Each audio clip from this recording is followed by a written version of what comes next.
Па они се у конфронтација со Трамп одамна. Да. Или го чекавме Трамп, ако памтиш 2016 да Да. дојде. Како беше, чека сега ќе направи влада ВМРО, нема да Да. се смени името, да издржиме уште недела, уште две Да, тие протести беа на тезите, улиците, гдом на улиците, нема тиранска платформа, Трамп ќе дојде, све ќе ни помогне. И видовме како ни помогна.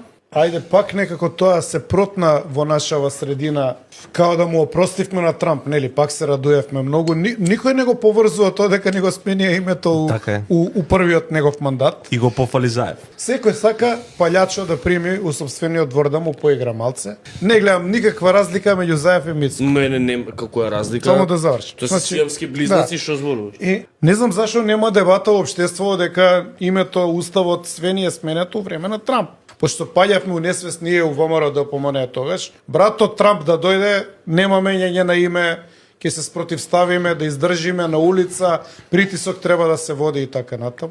Стварно мислам дека човекот погоди у суштината. Мислам, гувернерот на Калифорнија е тоа. Погоди дека со овој човек не можеш да разговараш и да сакаш добра волја или тука ги издупи малце европјаниве, нели, таа понизност, тоа коленичење и така натаму. Меѓу кои нашиве, нели, нашиве беа у ротандата или околу ротандата. Апсолутно. И им Сака кажа, да влезат џабе од ви е тиката. коленичење, џабе ви е дудлање, џабе ви е пушење, све ви е џабе. Не може човеков, не го разбира тоа, као Тирекс.